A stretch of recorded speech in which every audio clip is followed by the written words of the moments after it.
সরকারি কর্মীদের জন্য বোনাসের ঘোষণা নবান্নে।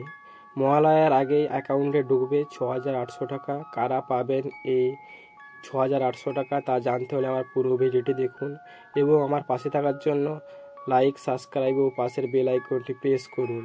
এমনকি কিছু শর্ত আছে, সমস্ত কিছুটি শুনুন, তাহলে আপনারা ভালো করে বুঝতে পারবেন তাদেরকে দেওয়া হবে এই 6,800 টাকা। উৎসবের মরশুমে আগেই রাজ্য সরকার কর্মীদের বড় ঘোষণা। পশ্চিমবঙ্গ সরকার জানিয়ে দিল 2025-26 অর্থবর্ষে অ্যাডহক বোনাসের পরিমাণ বেড়ে 6,800 টাকা।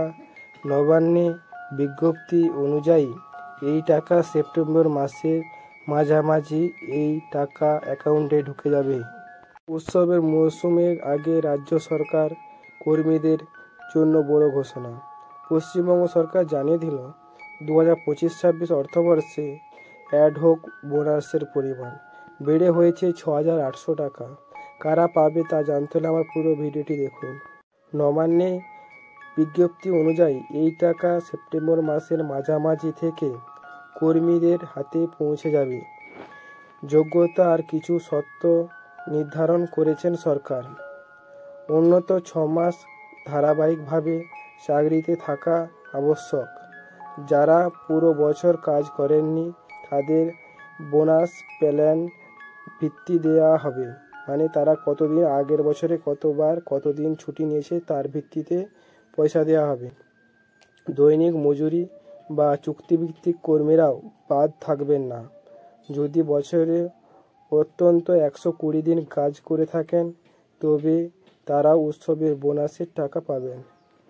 সরকারি দাবি এর মধ্যে অন্তর্ভুক্তি নিশ্চিত করা হচ্ছে। অতীতে তুলনা করলে দেখা যায় গত বছরে বোনাসের অঙ্ক ছিল 6,000 টাকা। গত বছরের সীমা বেড়ে যোগ্যতার সীমা ছিল 42,000 টাকা।